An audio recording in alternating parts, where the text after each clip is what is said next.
some of you might be really irritated by the end of this video because you're going to expect me to tell you which brand is better, Shun or Miyabi.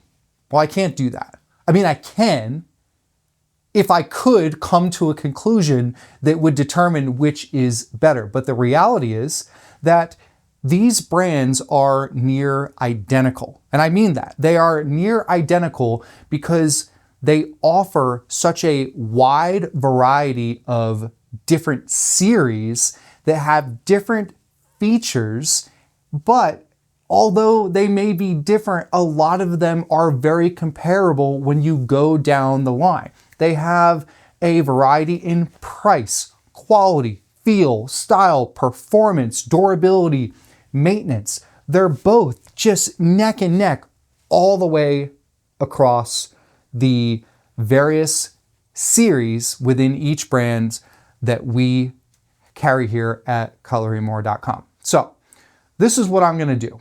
I'm going to go through each of these series with the hope that you will focus on it's not about the brand. Instead, it's about, is this series going to be good for you depending on where you're at in your knife skills, knife collecting journey. If you are brand new and you're just looking to get your very first chef's knife, you should most likely fall over here. Not just in the sense of the price point, but for all the reasons why I explained that the steel and the durability and the blade shape is going to be best for someone that's brand new.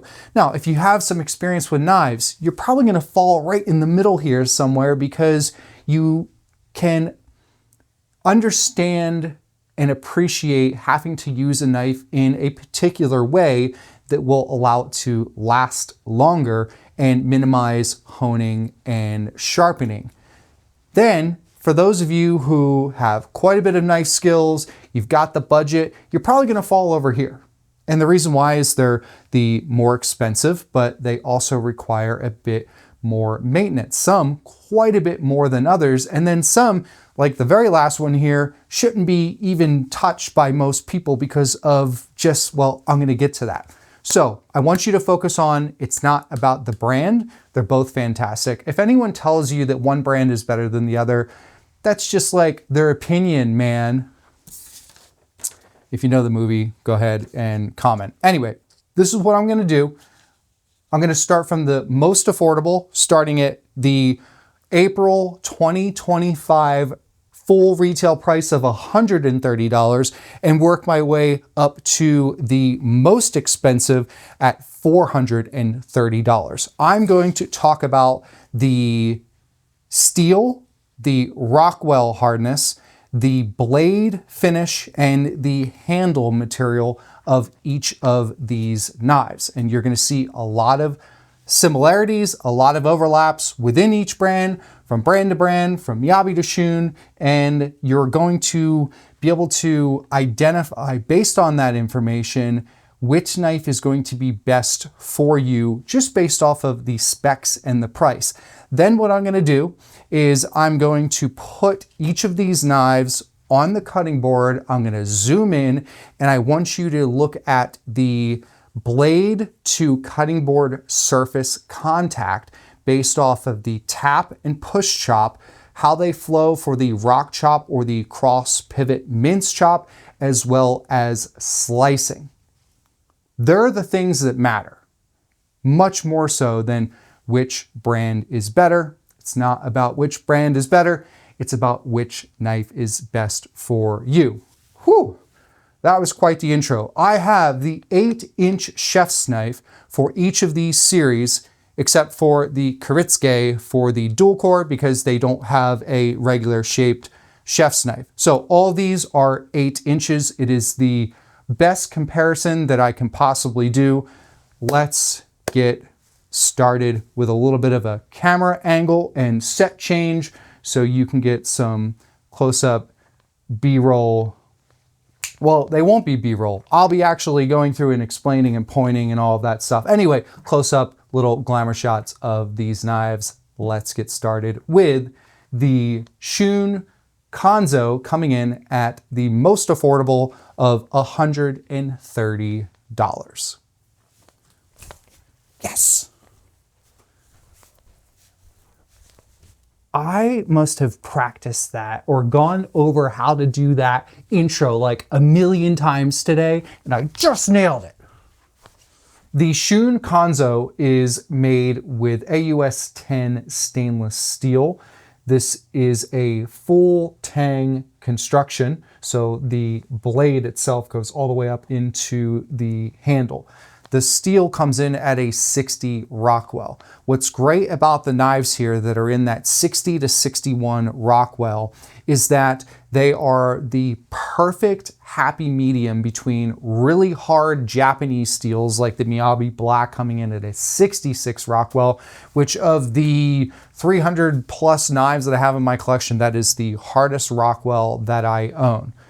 Super hard, but also brittle at the same time. We'll go into that. On the other side, you've got your softer German steels that are coming in at a 56 to 58 Rockwell. That 60 to 61 is the perfect hybrid of durability compared to the harder Japanese steels, but much better edge retention than the German Western style softer steels. So if you are newer to Japanese knives, or you're looking to get your very first knife, I would highly recommend sticking with one of these knives that is going to be in that 60 to 61 Rockwell. Back to the Kanso. The handle, I butcher this every single time, Tagayasan, Tagayasan.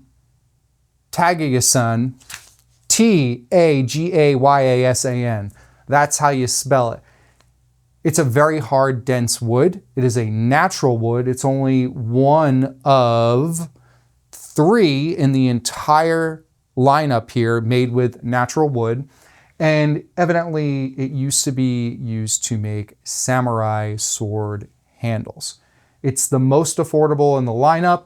It's meant to be beat. It's meant to be in a commercial kitchen. If you got this little loop here, you want to do something with it, have at it, have fun, but I don't think it serves much purpose whatsoever. It's a good beater knife. If you work in a kitchen, you want a good blade, this is it. Moving on to the Miyabi Koya and the Koh. These knives are identical. The difference is blonde and black, or blonde and ebony, or birch colored and ebony, however you like to go about describing the colors. And both of these are coming in at $160. Both of these are made with FC61 stainless steel. FC61 is very, very similar to VG10 stainless steel, except this is a proprietary blend that Miyabi had created for them to make most of their knives with. It's coming in at that 61 Rockwell, 60-61 right in there. And again, very durable, and it's going to hold an edge, and they're going to be much more forgiving compared to the harder Japanese steels.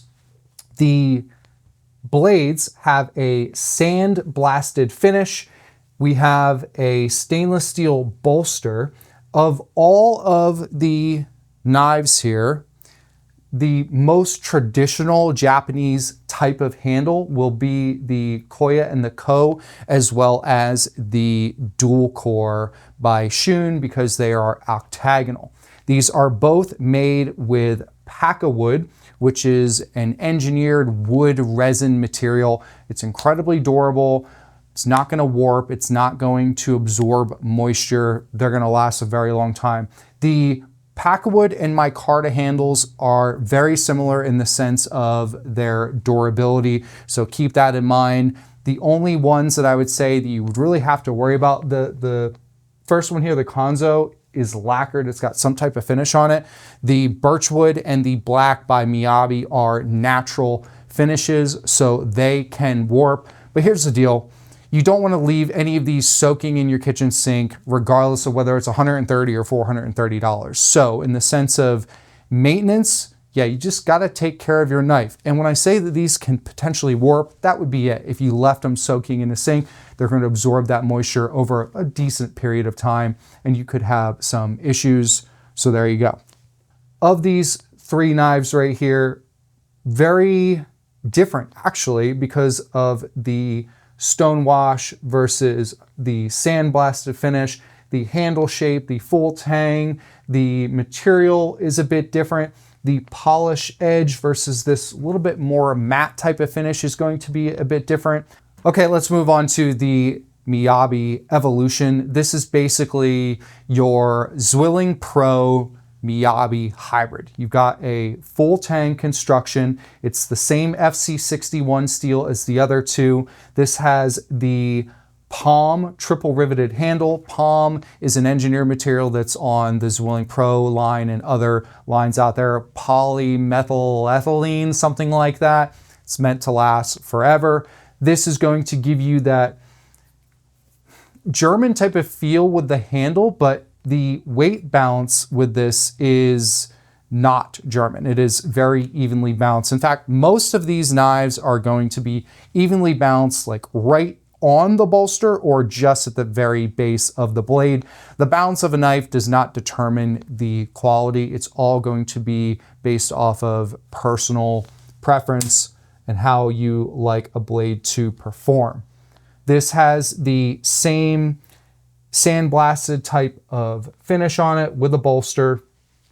And there are your, what I would describe as definitely beginner type of knives, because of the Rockwell hardness all coming in that 60 to 61 mark, and the handle materials are easy. They're just all around great blades. Let's move on to the Shun Classic, the Kaizen, and the Kaizen 2. The Shun Classic in ebony and blonde. Both of these knives are made with Shun's proprietary VG Max stainless steel core.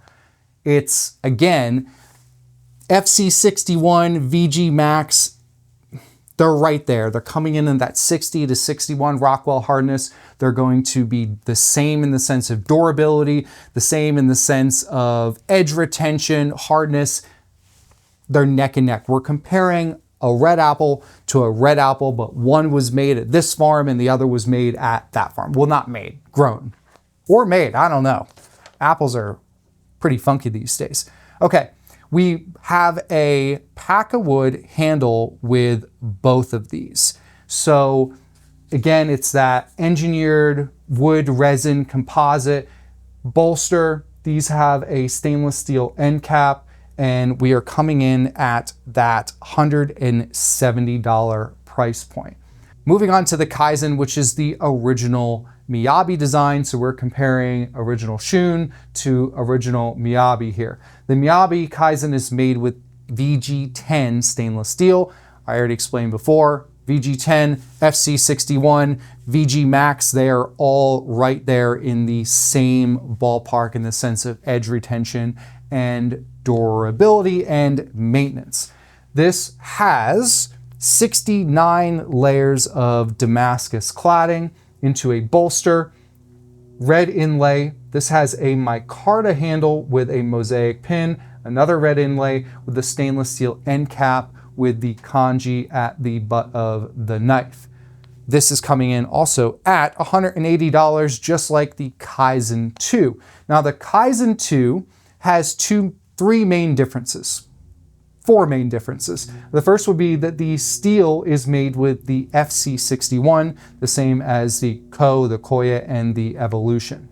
The next thing is that this has 65 layers of Damascus cladding that has a deep etched blackened Damascus finish.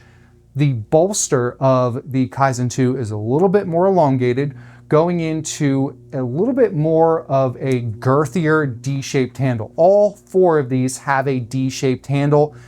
Technically, the D part is going to the right side, so these, by the book, are designed for right-handed people. However, it's such a tiny little dip out that if you're left-handed, you should be totally fine. We have left-handed folks who use these knives all the time from all over the place, and they don't return them. If I never said anything and you were left-handed, you would be totally good. I shouldn't say this ahead of time. Note to self, I don't want to lie to you though, because if that's a concern of yours, then maybe you go with a different handle. Okay, this also has a Packawood handle compared to the Micarta. These two are Packawood.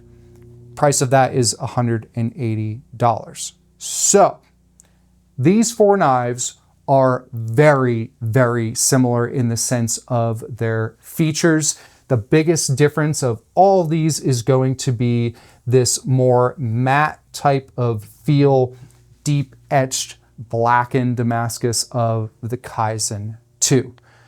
Now we're going to move over to the Premier, Artisan, and Mizu, a little bit of a price bump and a completely different steel and Rockwell hardness. These three are the Shun Premier. Comes in a natural brown, gray, and blonde Packawood handle.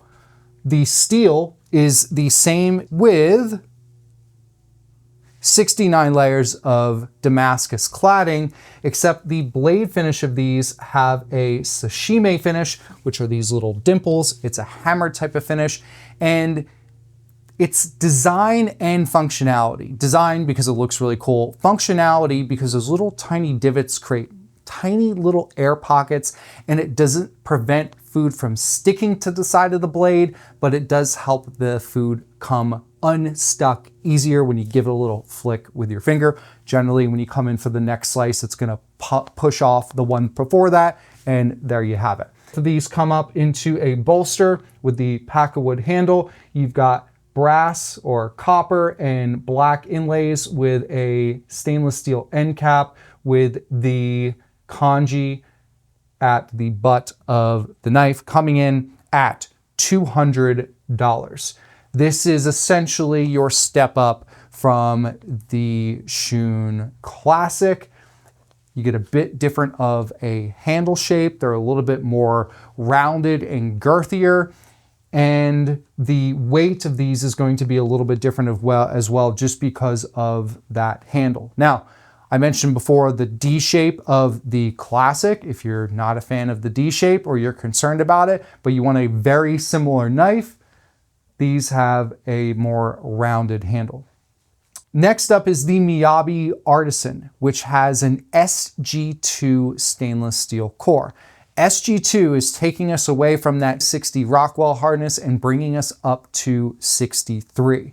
What I can say about that 63 Rockwell hardness is it still is durable, much more durable compared to the MC66, the 66 Rockwell hardness. It's stainless steel, so it's a bit harder. It's going to be a little bit harder to sharpen compared to the previous knives and all of those series, regardless of the brand, but it is going to hold an edge better. Can it fracture? Can it chip? Absolutely. I mean, all of these can, but are these more prone to that? Yes, they definitely are. So with that, it's going to require a bit more experience with a knife, and you're going to make sure that you have the proper cutting board. You don't want to be using these knives on a super hard oak board or a plastic board. I'm telling you, you want to get yourself a medium to a softer like a hinoki or a walnut, or go into a rubber board when you're dealing with these knives. Or you can focus on using them in very particular cutting techniques, which I will also get to. So you have an SG2 stainless steel core. This has a sashimi finish, the same type of bolster that the other Miyabis have. This has a very big bellied, rounded type of handle. I describe this as when it's held sideways, it looks like the belly of a big trophy bass. It's girthy, but if you compare it to the others, it's very similar. I would say that the Premiers are a little bit bigger this way, but they're about the same when we're talking about this way. But this has a interesting taper to it as well, and it's the same symmetrical shape on either side, so right or left-handed, just like the other ones that I showed you here. This has a smaller end cap because it tapers off, and you have red inlays with the brass as well and the kanji at the butt. And the Artisan has a packwood handle, just like pretty much most of these blades. Next up is the Miyabi Mizu. This is basically a hybrid of the original Miyabi Kaizen handle with the Artisan blade. That is one of our exclusives that we have here at Cutlery More. So you get the same SG2 stainless steel core, but you get the handle shape and design, everything about the original Kaizen from here on up. The reason we created that blade is some people really wanted the SG2 stainless steel blade with the sashimi finish, but they wanted the more traditional D-shaped handle and feel of the Kaizen. So y'all wanted it, we created it, and that is the Mizu. So there you have the 3 Shun premier knives, the Miyabi Artisan and the Miyabi Mizu. Again, VG Max 60 to 61 Rockwell. With these two, you're getting into the SG2 stainless steel, a bit harder, a little bit more forgiving than these because you're going from that 60 to 61 to the 63 Rockwell. Price point, we are at $200 for the Premier and $220 for the Artisan and the Mizu. Let's move on to our last batch of knives. Next up is the Shun Narukami, which has the most unique core of all, made with Awagami Blue No. 2. This is high carbon steel. It is not stainless steel, it's not rust resistant steel. So that means that if you don't keep it dry, it's going to rust. It's that simple. As soon as you're done using this knife, you wipe it down. You're in between prep and you got a few minutes, you wipe it down. You hand wash it, well, you should hand wash all of these. And this one specifically, you got to dry immediately. It will develop a patina. As you can see, if I move this a little bit, you'll see that patina kind of come in and out there at the very edge of the blade. There's those blue hues that you're seeing. And as long as you keep it dry, it will have that cool blue, sometimes a yellowish to a greenish brown type of color. It depends on what you use it on. And if you want to pre-patina this with a little bit of mustard, seriously, rub some yellow mustard on there, dab it with a sponge, you'll create a little unique type of pattern, let it sit for 10 minutes, clean it, wipe it off, and you will basically have a forced patina because of the acids and things that are in mustard. This right here, what you're looking at, is all natural. Now, if you saw this knife brand new, the edge would look very similar to the Koh here, in the sense of it would be even, it would be polished. So that's how much that carbon steel core can change. That carbon steel core is coming in at a 61 to 62 Rockwell hardness. This has stainless steel cladding, so above that little squiggly kind of melted wax type of line is all stainless steel, and that is not going to rust whatsoever. It's going to be very easy to maintain. With this, you also have a micarta handle that is also full tang. And this handle with the taper right here has this, it's a no bolster handle, but it feels as if you do have a bolster because of that taper. It's very comfortable at the pinch grip, or if you're pinching just at the very, very base into the bolster, kind of like you would with the rest of these. So keep that in mind. And what else with this? It's a double riveted handle as well. This is going to require the most amount of maintenance in the sense of just keeping it dry. But that 6162 Rockwell, it's going to be a little bit easier to sharpen because it is high carbon steel, but it's going to hold its edge and be as durable as the other ones that I mentioned. I would say that this will be a little bit more forgiving than the SG2 just because it's high carbon, it's not stainless, and that Rockwell hardness. The biggest maintenance is basically making sure that it doesn't rust. And the Narukami is coming in at $230. The next three knives all have the exact same type of steel or steels. The blades are the same. The Nagare, the Shun Shiranami, and the Shun dual core. So all four of these are Shun knives. For the dual core series, 300, 330, and 330. So what do we have here? You have alternating layers of VG10 and VG2 stainless steel. None of these knives have a core like the others in the sense of there's a core and then there's cladding around it. What you see is what you get. It's a dual core, but they should almost be called dual coreless because there's no core. The Nagare and the Shun Shiranami are both exclusives that we have here at Cutlery and More. The Nagare has a very ergonomically shaped Packawood handle and a full tang construction with a very tapered butt to the knife. The Shiranami has a micarta linen type of handle with this turquoise, deep ocean bluish green with a flare out and an angled butt right here with the end cap as well. And you can see that the blade shapes of these two are similar, but the Shiranami has a little bit more of a point to the tip. The dual core, the original series, the bolster is octagonal into the octagonal handle, which is also Packawood like the Nagare. And the dual core is the only one in the lineup as of today that has a K-tip. So it's a Kiritsuke. It not just has a K-tip, but it is a Kiritsuke. But this is a double bevel Kiritsuke.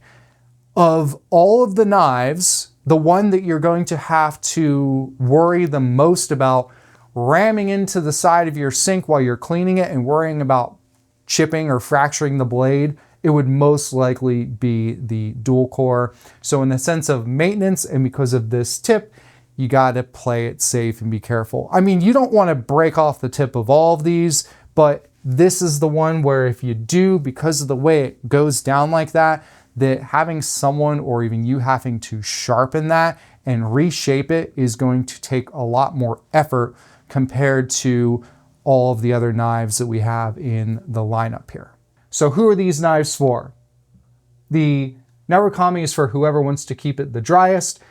The Nagare and the Shun Shiranami are going to be for those who just want a really cool looking blade design that comes in at a decent Rockwell with more unique handle type of features and shapes. And the original dual core Kiritsuke is going to be for those who prefer to do a lot more tip work with the tip of the knife and who are going to pay a little bit more attention when they are washing it in the sink. All coming in that let's see, the Narukami is 230, and then we've got 300 and 330. Let's move on to our last two knives. The Miyabi Birchwood is made with the same SG2 stainless steel core as the Mizu and the Artisan. This, however, has 101 layers of stainless steel Damascus cladding with a very minimalistic bolster, just like the other, very similar to the other Miyabis that you saw. Red inlays at the bolster and at the stainless steel end cap. What really separates this knife from most of the others here would be the blonde Karelian Birchwood handle, which I'm going to turn this around because the other side has a little bit more graining. It is just absolutely stunning the way you get the contrast of the birch color, well, the birchwood, and then the deeper graining. Both of these were recently oiled, so if you get yours out of the box and they look a little bit different, that would be why. You can definitely put some mineral oil on them to help treat the handle, something you can do every couple of months, which is great to do with a natural wood handle. This is coming in at normal price of $350. 63 Rockwell going up to 66 Rockwell. The Miyabi Black. This has an MC66 stainless steel core, which is another steel from Zwilling and Miyabi. It is just ridiculously hard. Of all the knives here, it's easy to maintain in the sense of it's stainless steel, but this is so hard, it's going to be the most prone to cracking, chipping, and fracturing. If you don't have experience with a knife, a Japanese knife at a higher Rockwell, and you're not proficient with the tap and push chop, this knife is not for you. It's that simple. If your go-to chop is that rock chop where you're pivoting and twisting on your cutting board, don't get this knife. I'm telling you, just don't. You're gonna end up being upset with it when you break it. And then it's super hard to sharpen on top of it. This is for a very particular type of person with experience with knives.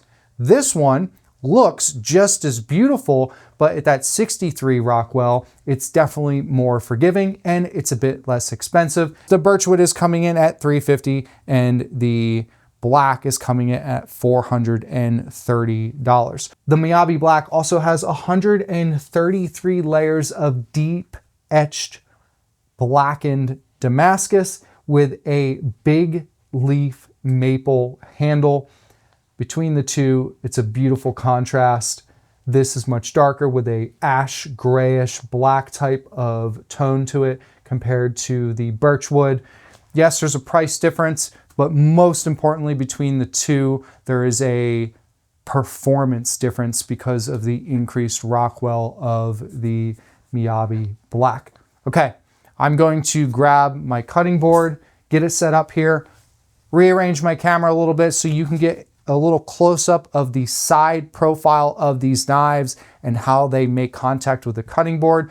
I'm going to move a bit quicker with this because this is just going to be for you to be able to see how they look with the tap, push, and rock chops, as well as the cross or pivot mince type of chop and slicing.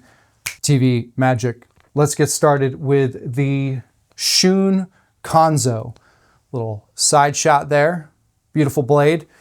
What I want you to pay attention to with all of these is when I put the heel right at the choil there, at the very base of the blade at the cutting board, pay attention to the curvature of the blade and where it leaves the cutting board. Now that leaves super early. It's like right about there.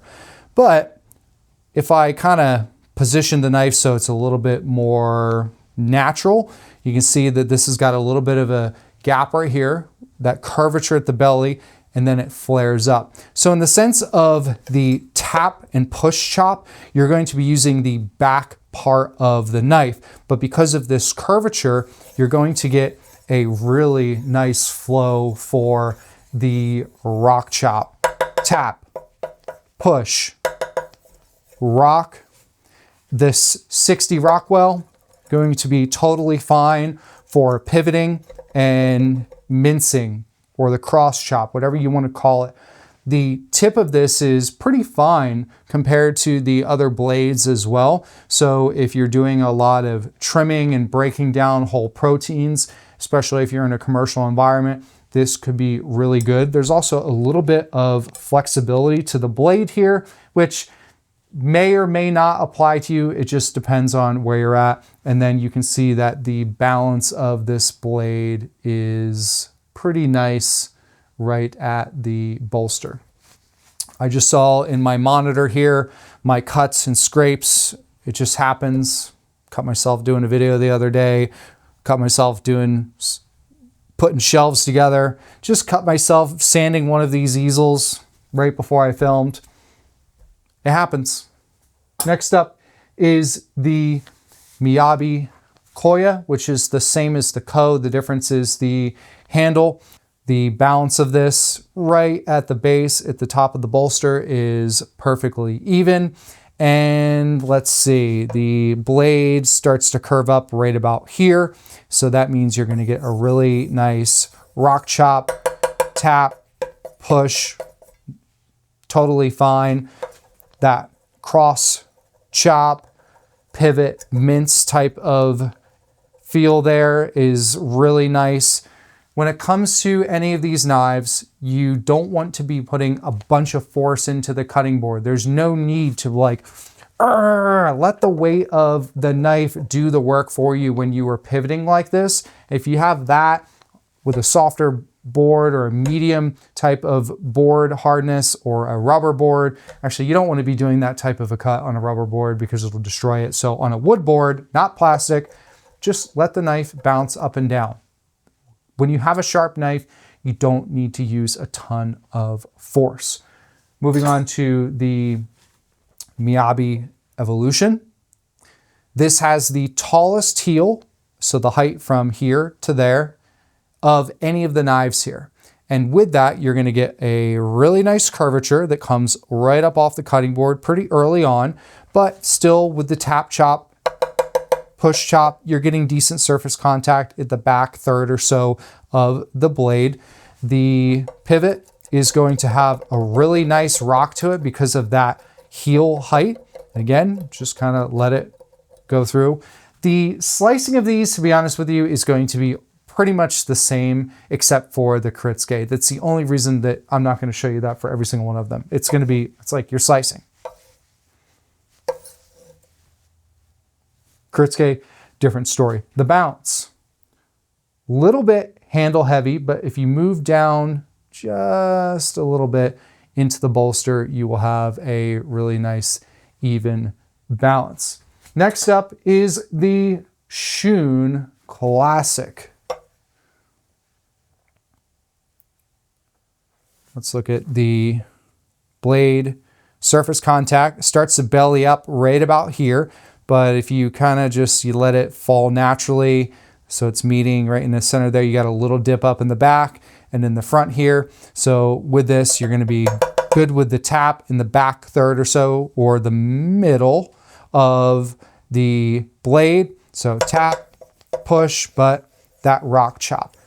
This, I must say, has a little bit different of a flow to it with the rock chop. And the reason why is the tip of the blade is leaning more so towards the spine side of the knife.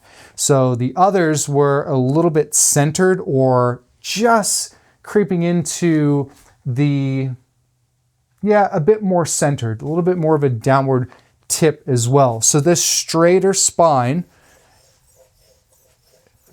it flows differently. It definitely has a little bit different of a flow. More of that like Zwilling Pro, to be honest with you, type of blade flare up at the tip here. And it feels really good. So I must say, if you are a huge fan of the rock chop and you do a lot of mincing like this, it's just what you're accustomed to, then the curvature of this is going to have a very different flow compared to the others, even more so than the higher heel of the Miyabi Evolution. Balance right there at the bolster, looking good. Next up is the Miyabi Kaizen. What you'll find with the Kaizen, as well as the Birchwood in the black, and a little bit with some of the other Miyabis, more so these three, is that they have a very similar blade profile. So when I kind of let it fall naturally, I have a little flare up at the base here, but it really doesn't start to leave the cutting board until much further up. So with these, that tap and push chop, you're going to get more cutting board to blade contact. So for larger ingredients like a large onion, or if you're doing like a julienne on some cucumber or carrot lengthwise, then you're going to have a little bit better of a time getting through more longer product out there. Now, let's look at the rock. This has a really nice flow. I gotta pick up this Classic again.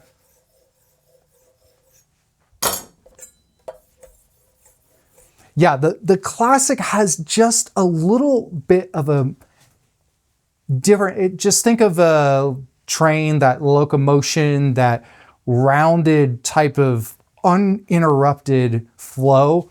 It's, again, subtle, it's nuanced, but think of that. So Tap chop and push chop though, this blade shape is going to be more desirable. Let's look at the balance. This is just a little handle heavy. I got to get just up into the bolster there, and it's kind of teeter-tottering around, but it's there. Next up would be the Kaizen 2. A little bit taller of a blade, just by a little bit. You can see, I mean, right in front of it there, it's sticking up just a bit more. Let me see. Yeah, I would say 1/8 of an inch taller heel. So with that, as you can see, this is pretty much flush, even at the base of the heel here, and then starts to belly out right about there. So with this, you're gonna get pretty good tap and push contact. Rock chop. It feels good. It feels like the others. Still that classic flow is the Shun Classic is going to be a little bit different. And then rock, pivot, blade looks fantastic as well. I must say. Balance, I already showed you. Oh, no, this one is different. That's right. So the balance here at the tip of the bolster base of the blade is going to be handle heavy because it's a little bit wider and it has an elongated bolster. So for that even balance, you really got to get kind of down into the handle. Next up is the Shun Premier. This is going to have the same blade shape as the Classic.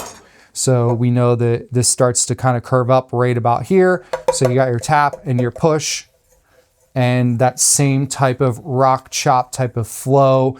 The tip of this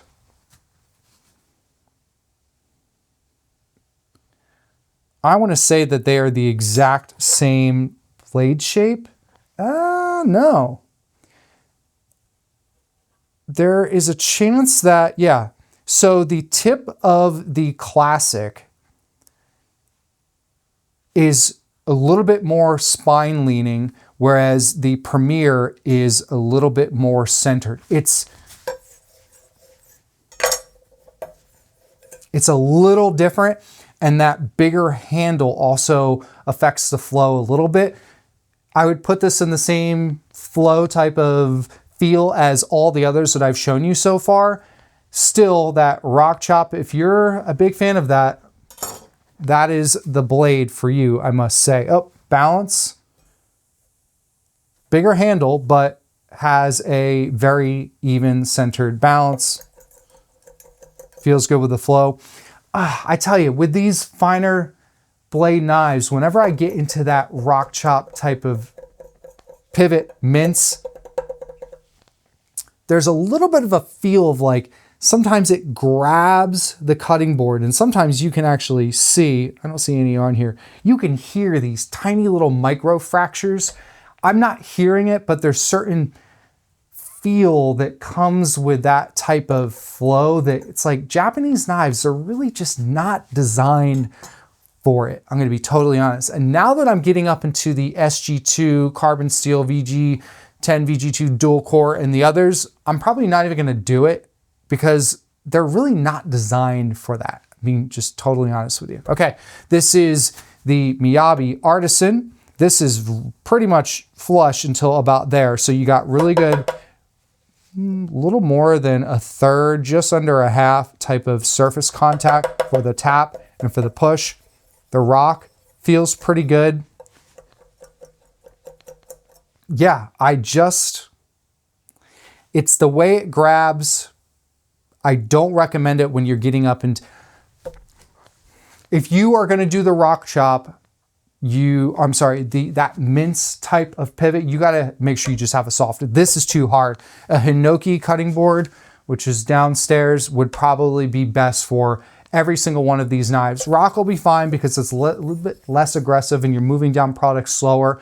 But for that pivot, cross chop, mince type of positioning, stick with the Kanso because of the 60 Rockwell and it's meant to be abused a bit more. Or get yourself a really soft cutting board. Balance, a little handle heavy, so you got to get just into the bolster with this blade. This is the Miyabi Mizu. Starts to come up right about there, so back pretty far. It's very similar to the Kaizen. Kaizen might be a little bit further, actually. Yeah, very similar. I mean, when you move forward a little bit, it just pops up just a tad. It's ever so slightly.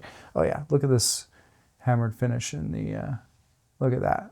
Beautiful. Okay, so with this, you're gonna have decent surface contact for your tap and your push chop. Rock chop feels fine. And then I think we've already established from here on out, I'm not even gonna worry about the other cutting techniques. This is going to be a little handle heavy right at the tang there, but getting into the bolster just up there, it is nicely balanced. Okay, this is the Shun Narukami. Starts to flare up about here. So with this, because of that blade, that's actually quite a bit more spine balanced, or I'm sorry, the tip is a little bit more spine leaning. That has quite the curvature. So this has a beautiful flow, just like the Shun Classic when it comes to the rock chop. So your tap, your push, decent surface contact, that feels really good. I heard it. I don't know if you heard it because I have some noise cancellation because they are doing some stuff all around landscaping right now in the community. So there's just a certain sound and like you can't, I don't see anything, but I heard this blade telling me no. This is coming in that 6162 Rockwell high carbon steel, easy to sharpen, but we're getting into some of the knives where they're mainly intended for tap and push chopping. And if you're gonna do that rock chop, I think I was using a little bit too much force. I'm also doing it this way, so I'm standing at a different angle. But if I were to stand proper, that's fine. Now that I'm kind of going a little bit lower and slower and lighter. A lot of the Western style knives, you can just pull those things up and do a rock chop over larger products and really give them some pressure. But these are just, again, they're not exactly intended for it. Balance.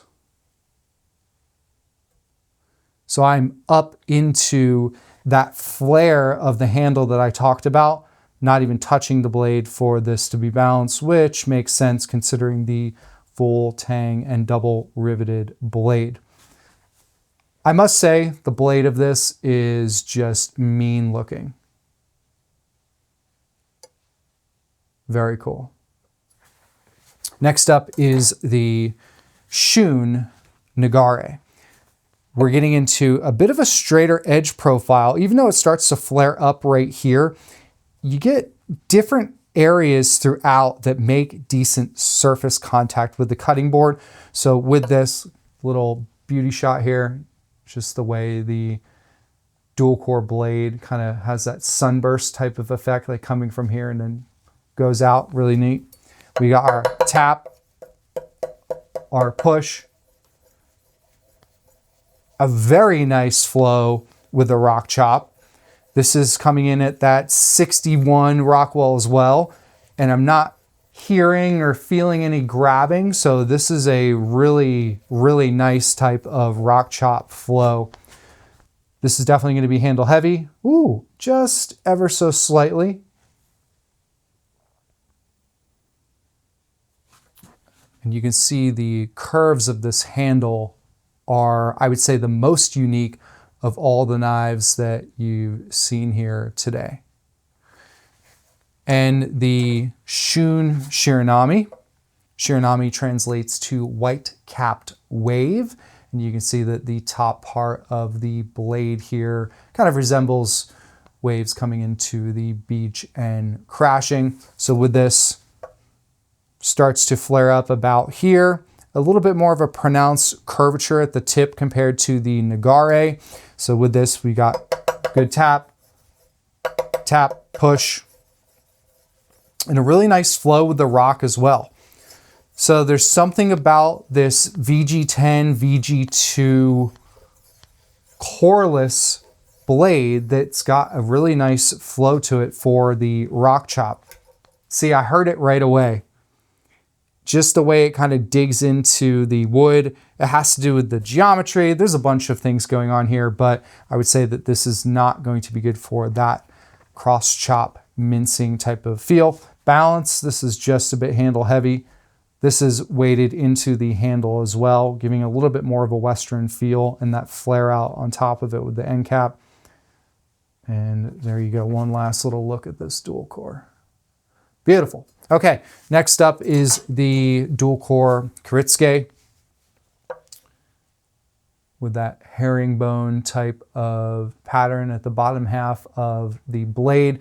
With this, you're going to have a lot of surface contact throughout different positions with the knife. If I let this fall naturally, there's a little bit of a flare up here, a lot of surface contact right here in the middle of the blade. So great for tap and push chopping. The problem with this blade is depending on how pronounced of a rounded rock chop that you do is the tip of the blade can dig into the cutting board. If you're doing a little green onion or a basil chiffonade, you should be totally fine. But if you're coming way back high to get into something, sometimes the tip here can dig into the cutting board and you don't want that.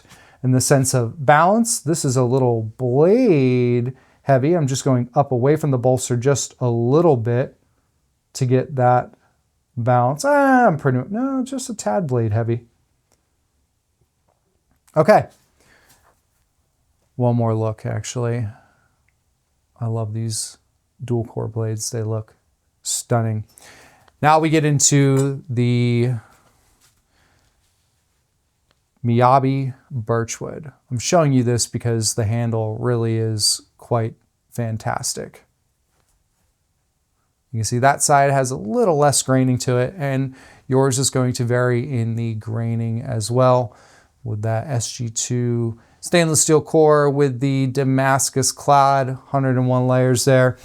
You're going to have quite a bit of surface contact with the cutting board, pretty much almost until about halfway or just over halfway above the blade here. With this, going to be great for tap and push chopping. It will do a rock, but this is definitely more intended for tap and push and slicing because of the SG2 63 Rockwell blade and because of that flatter edge profile. One more look at the handle of this beautiful birchwood. And the last knife, the Miyabi Black. Beautiful big leaf maple handle. We've got 133 layers of Damascus cladding that is deep etched and blackened at the hardest Rockwell that I have in my entire collection. You can see that this has a straighter edge profile, very similar to the birchwood that I just showed you. This knife is only intended for tap, lightly tapping, not like da, da, da, da, going really hard on a cutting board. Okay, so a nice light tap chop, push chop. If you're doing a very shallow rock with a little bit of pressure, green onion, chiffonade, you'll be okay. But I mean lighter, even much lighter than what I did with the birchwood there. A beautiful blade. Lots of care because of this super high Rockwell. So there you have it, folks.